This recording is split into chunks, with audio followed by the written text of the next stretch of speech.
support that ballot initiative. But the question resoundingly failed, 56% to 44%. And as crime in Minneapolis is rising. Squad member, House Representative Ilhan Omar, tweeted her support for the now defeated measure. Support. It failed. It went down, but she loves it. Joe Gamaldi, National Vice President of the Fraternal Order of Police, is now in focus. Joe, great to have you on the program. First of all, are there any bigger impacts that you see, far-reaching impacts across the country now that we've seen how this one went down in Minneapolis?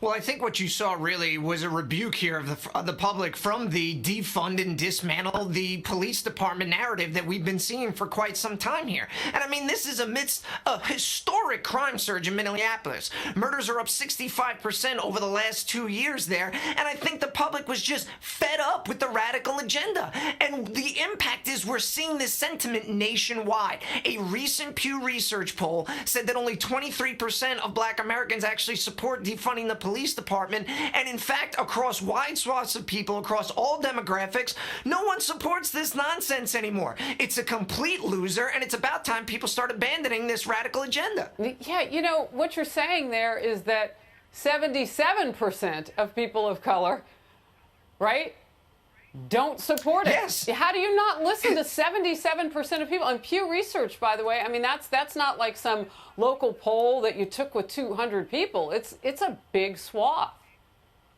Yeah, absolutely. But interestingly enough, we still have Representative Omar going out there saying, well, I still support dismantling the police department, while I will add she keeps a private security force to make sure she's safe. Now, imagine the audacity to look at members in her district in the face who have been victims of violent crime, who've had family members killed, and saying, I deserve protection, but you don't. I mean, where is her empathy? Where is her compassion? And my only hope, and my real hope here, is that this really shifts what's going on in Minneapolis, and they can build their community back and build a safer community for everyone, not just for special representatives of Congress.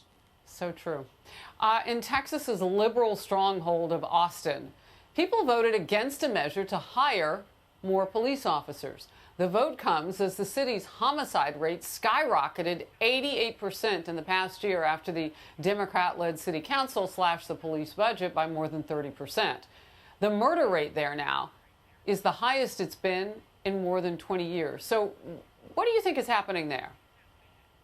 Well, when I think you do a postmortem on what happened in Austin, I think it's important to recognize that the mayor and city council there have basically been giving the finger to the hardworking men and women of law enforcement in the Austin Police Department for quite some time. And what they did is they scared the public. They told them, we're going to cut services across the board to try to fund public safety. But what the public should really be scared of is the fact that the murder rate is up 88% in Austin.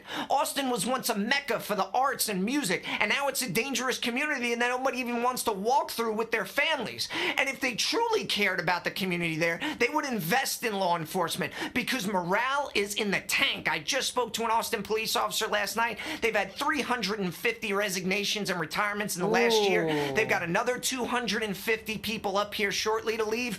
And it's gotten so bad, Harris, so bad that they've actually stopped responding to crimes. Your house gets broken into? Too bad, we're not coming out. They stole from your business? Tough luck, we're not coming. And I tell you, if the mayor had any courage whatsoever, he'd lay his ass out on the line, and he'd put a vest on, and he'd get out there with us and put his life on the line.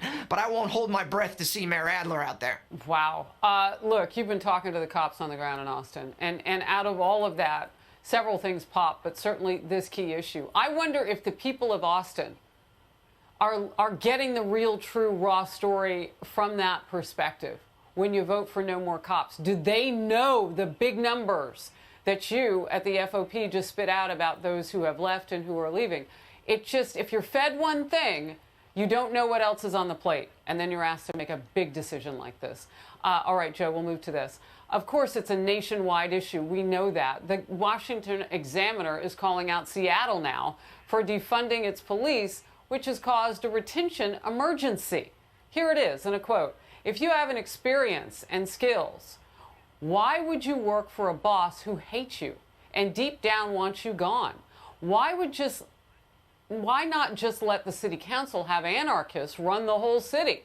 Why not find a job in Boise, Bend, or Des Moines, where you won't get shot and the people who pay your salary believe that criminals are a bigger problem than you are? Tough questions. Joe Gamaldi.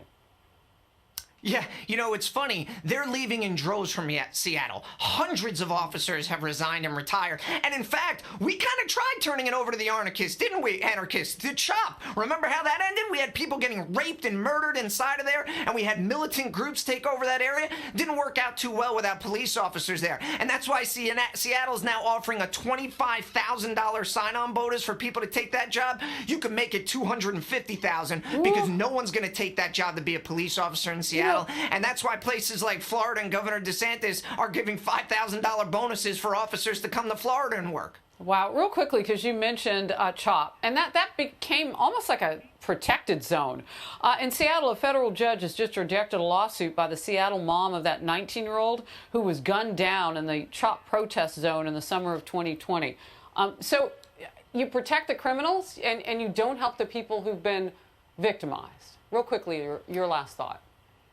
You know what the problem is, Harris? We have a real problem in this country right now. We care more about criminals than we do about victims. We have a revolving door criminal justice policy in cities across this country, and it's about time we started listening to the hardworking, law-abiding citizens of our communities, not the screaming activists at city council meetings, and not the criminals.